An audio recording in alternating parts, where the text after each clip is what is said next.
Tem, por exemplo, esse livro é muito bom, A Teologia da Substituição,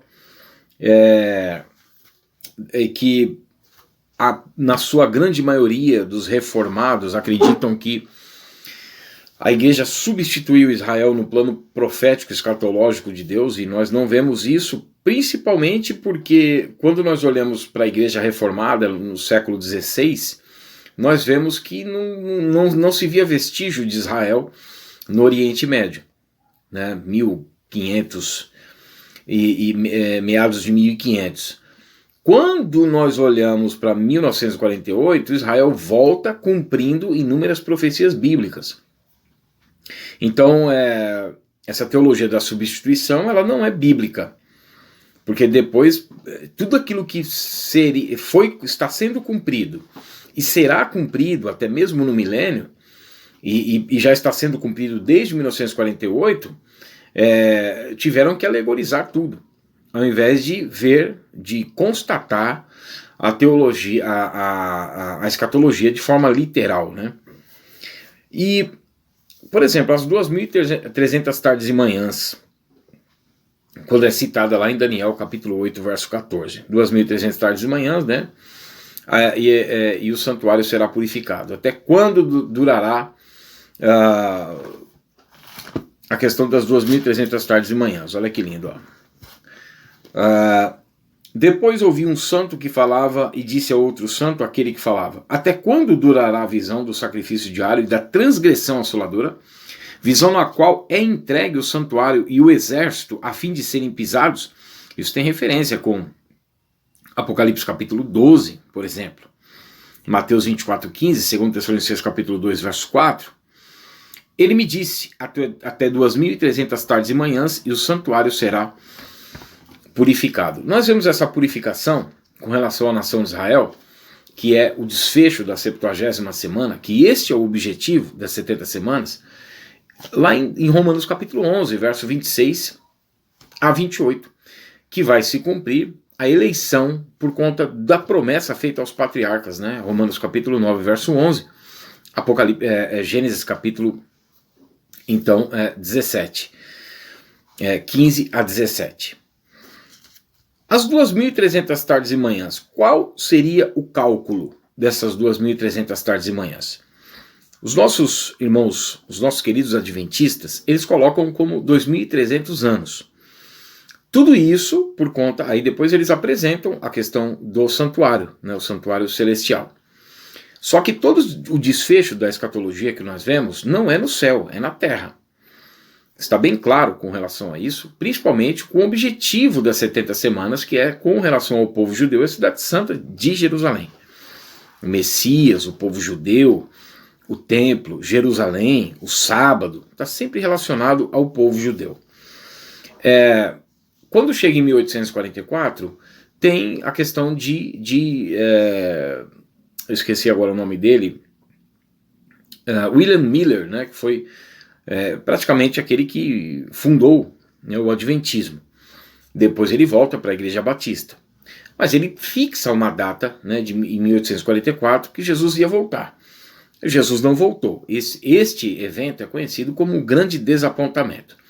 Depois, Ellen White, Hiram Edson e Joseph Bates, se eu não me engano, eles trazem ali umas doutrinas, né, com relação a esse evento. E aí eles chegam à conclusão de que, na realidade, foi celestial, né? Cristo passa e entra, então, no santuário. Até a questão do juízo investigativo. Só que quando nós olhamos para as 2.300 tardes e manhãs, e aí eles utilizam alguns textos, por exemplo, quando se fala que seria um dia, um ano para cada dia, dessa conclusão de que esses 2.300 tardes e manhãs seria 2.300 anos, a gente pode ir ali para Ezequiel capítulo 4, versos 5 a 7, que o Senhor Deus dá referência de dias também como punição, tanto de dias quanto de anos. Nós podemos ir para o Salmo capítulo 90, versos 4, quando diz que 1.000 anos é como um dia para o Senhor, assim como 2 Pedro capítulo 3, verso 8 a 10, como 1000 anos sendo um dia. Então nós podemos utilizar qualquer texto para empregar nas 2300 tardes e manhãs e dizer que é aquilo, sendo que não é. Então nós examinamos pela harmonia dos textos e não por uma contagem de um texto, porque o outro texto vai dar uma outra contagem. Então qual texto eu vou utilizar? Para as 2300 tardes e manhãs não está sendo mandado observar nenhum tipo de contagem. As 70 semanas de Daniel está claro em Levítico capítulo 25, verso 8, que são semanas de anos. Então 7 semanas seriam 49 anos, que foi desde a saída para edificar os muros e a cidade e o templo em Jerusalém, até a sua reconstrução com Neemias, Esdras e Zorobabel. Então 49 anos, 62 semanas, 434 anos. Juntando esses dois, 483 anos, faltando uma semana, 7 anos, que é o que nós acreditamos que ainda vai acontecer. Ou seja, Daniel 8,14, 2.300 tardes de manhã, está se referindo ao sacrifício diário, que está aqui claro. Depois ouvi um santo que falava a outro, que falava, e disse outro santo aquele que falava, até quando durará a visão do sacrifício diário e da transgressão? E aí e é relatado para Daniel que esta visão se refere ao tempo do fim e se refere ao último tempo da ira. Daniel capítulo 8, versos 17 e 19. Daniel 9, verso 19, a oração de Daniel é com relação ao povo judeu e à cidade santa de Jerusalém. E Daniel 9, 24 é o objetivo, o endereço das 70 semanas é para o povo judeu e a cidade de Jerusalém. 70 semanas estão determinadas sobre o teu povo e sobre a tua cidade santa. E ali nós temos o desfecho de todas as coisas, que será com relação à visão de Daniel. O objetivo da escatologia em Daniel é a vinda do Messias no Monte Sião. E tudo isso está relacionado ao povo judeu. E tudo isso está relacionado ao Monte das Oliveiras, no retorno de Cristo, a sua ascensão em Atos 1:11, a sua descida em Zacarias 14:4. Daniel 10:14 é relacionado ao povo judeu e à cidade de Jerusalém. Então, como eu já mencionei, Romanos capítulo 11, verso 26 e 28, Romanos 9:11 diz respeito à eleição, e Mateus capítulo 23, verso 39, Jesus disse que desde aquele momento eles não o veriam mais, e somente quando eles se reconhecessem culpados e clamassem por Baruch Rabá Beshem Adonai, bendito que vem em nome do Senhor, é que Jesus viria. Oséias 5:15, eu vim e fiz a obra, eles não reconheceram, eu voltarei para o meu lugar até que se reconheçam culpados. Oséias 6:2, 2 dias nos castigarás e no terceiro dia nos revigorarás e viveremos diante de ti. Então, qual é a contagem nas 2.300 tardes e manhãs? O que o texto diz claramente.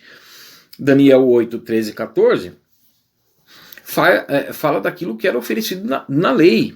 1 Crônicas 16:40, Êxodo 29:39, Números 28, 3 e 4. Com relação aos sacrifícios que eram de manhã e à tarde. Então, 1150 dias no período de tribulação. Quando nós olhamos em Daniel 9:27, que ele fará firme aliança com muitos por uma semana, e na metade da semana vai rasgar esse falso tratado de paz, o que vai ocorrer é que o desejo dos judeus na reconstrução do seu terceiro templo é tão grande que eles vão fazer acordos liderados pelo anticristo, superblocos de 10 nações, como nós vemos aqui, os 10 chifres, Apocalipse capítulo 12, Apocalipse 17, 12 a 15, tem eles um só pensamento e dão todo o poder que possuem a besta, é um superbloco de 10 nações, regidos pelo pequeno chifre, pelo anticristo, e eles vão fazer acordo com as nações gentílicas, os judeus com as nações gentílicas para a reconstrução do templo. Para tanto, eles vão instaurar o sacrifício levítico novamente. Isso é tratado aqui como o sacrifício diário da transgressão assoladora, porque rejeitam o sacrifício de Cristo, permanecem em incredulidade, Romanos 11:20, bem como as abominações das nações. Quando nós comparamos os textos de Ezequiel capítulo 8 e 9 com Apocalipse 11 e Apocalipse 7 e 14, 144 mil, as duas testemunhas nesse período das abominações no templo e em Jerusalém, juntando com Ezequiel 8, nós vemos que por causa dessa abominação, dessa transgressão, eles serão entregues de fato a uma perseguição, para que depois eles venham clamar Baruch Rabá Beshem Adonai, que foi a promessa de Cristo. Quando vocês clamarem, então vocês me verão novamente. Amém? Então esse texto das 2.300 tardes de manhã, esse cálculo, se dará na tribulação, e na metade disto eles serão entregues até para que possam clamar, que é a questão da última etapa da colheita de almas de João capítulo 4, verso 35 e 38, Levítico 23, verso 22, que faz menção ao povo judeu sendo recolhido dos 4 cantos da terra, Mateus 24, 31, Isaías 11, 12, que eram recolhidos dos 4 cantos, né? Então Jesus identifica ali o princípio das dores, identifica o período de tribulação, e depois da tribulação Jesus está mostrando como seria isso, identificando o que nós vamos abordar agora, que é essa questão dos judeus, a parábola da figueira. Mateus 23, 36, 38, né, e aqui eu quero fazer o cálculo agora, identificando essa última geração de judeus e o término dela, porque ela está no seu final já. Então, Mateus 23, 36 a 38, Jesus diz que o juízo calamitoso, porque veja, lembre bem, capítulo 23 de Mateus, Jesus está sendo rejeitado pelo Sinédrio. Desde 2004 e 2007 já existe um novo Sinédrio. Se aquele Sinédrio levou o povo à incredulidade, este Sinédrio vai clamar, ou seja, a cabeça política de Israel vai clamar pelo Messias, levando o povo então a crer. Mateus 23, 36 a 38, Jesus diz, porque estas coisas virão sobre a presente geração. Jerusalém, Jerusalém, quantas vezes eu quis reunir os teus filhos. Verso 38, a vossa casa ficará deserta. Então nós vemos no Mateus 24, 2, que Jesus disse, não ficaria pedra sobre pedra que não fosse derrubada. Quando ele sobe ao Monte das Oliveiras, os discípulos perguntam a Jesus, dize-nos quando sucederão essas coisas. Ou seja, o juízo calamitoso. Depois vem a outra parte da pergunta, e que sinal haverá da tua vinda e consumação do século. Mas a primeira parte é referente à destruição do templo. E Jesus fala que em 70 depois de Cristo, isso ocorreu na história. Se contarmos do ano Domini, essa geração é de 70 anos, 70 depois de Cristo, uma geração contada então de 70 anos, a diáspora, foram levados por todas as nações. 2000 anos se passaram, e aí vem a segunda pergunta, a segunda parte da pergunta dos discípulos. Que sinal haverá da tua vinda e consumação do século? E Jesus depois começa a discorrer, dizendo, vede que ninguém vos engane, no versículo 4 de Mateus 24, depois começa a falar da gama de falsos profetas que iriam se levantar, ele fala nos versículos 5, 11 e 24 de Mateus capítulo 24, e Jesus fala do princípio das dores, depois fala do período de tribulação, identifica, a partir do verso 15 até o verso 31, o povo judeu, porque ele fala de sábado, ele fala do inverno, nas regiões de Israel. Ele faz uma menção de Zacarias 14, a partir do verso 4 até o verso 15, depois a partir do verso 16 ao verso 21 já entra no milênio. Então, Jesus depois ele identifica esse tempo. Ele fala, a partir do verso 32 ao 34, ele diz assim, aprendei, pois, a parábola da figueira. Ou seja, se aquela geração que secou, que foi levada ali na diáspora, depois por todas as nações do globo, passando pelo holocausto de Hitler, por toda a tentativa da destruição, que no Apocalipse 12 nós vamos ver a tentativa derradeira da destruição e da aniquilação do povo judeu. E aí nós vamos ver que a figueira, essa figueira que retornou, ela iria florescer e essa geração não iria passar. A evidência, Jeremias 30, 19, não seriam jamais apoucados nem diminuídos, e seriam ossos que iriam bater a ossos e se juntar, e todos esses ossos seriam a casa de Israel, Ezequiel 37, 7, desde 1917, 29 mil judeus, 1917, 29 mil judeus, hoje é mais de 9 milhões em crescimento, não seriam jamais apoucados nem diminuídos. Isaías 35, a preservação, né, de Jeremias 31, 35, 36, se alguém pudesse impedir o sol de nascer, a lua de estar nos seus locais fixos, as estrelas, o sol, as constelações, poderiam também impedir Israel de ser uma nação diante de Deus. A preservação da etnia em 2000 anos longe de sua terra. Isaías 35, a questão agrícola. Isaías 66:8, uma nação formada em um só dia, de acordo com em 14 de maio de 1948. E aqui eu tenho algumas anotações, né? Israel possui o melhor IDH do mundo. Israel cresce a taxas superiores à maioria dos países desenvolvidos. O país ocupa a terceira posição nos países do mundo com o maior número de empresas listadas na Nasdaq, né?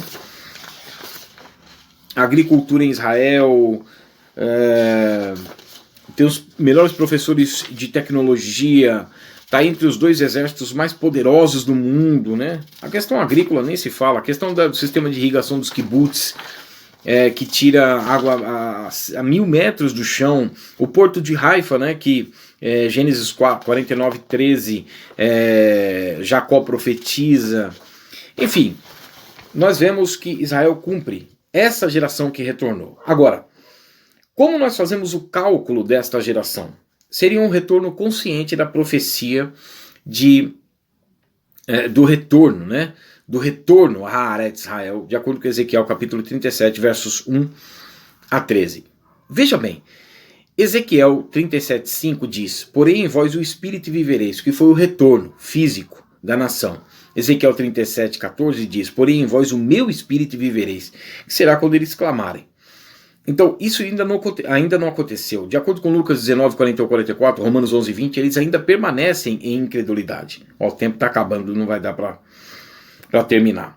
Então, esses que retornaram de 12 ou 13 anos, 12 anos porque é a contagem da idade de Jesus, ou 13 anos que é o Bar Mitzvah, né? Que é a maioridade dos judeus. Juntando com o retorno de 14 de maio de 1948, daria 73 anos, juntando com esses 12 ou 13 anos, 94 ou 95 anos, 86 anos, juntando com mais 7 anos de tribulação, 95 anos. Se contarmos dessa geração de 95 anos com o Salmo 90, verso 10, mostra que eles já estão com idade avançadíssima. E Jesus falou que não passaria essa geração sem que tudo isso acontecesse. A geração que nós temos na Bíblia é de 70 anos, a última encontrada no Salmo 90, verso 10. Amém? Deus abençoe. O tempo está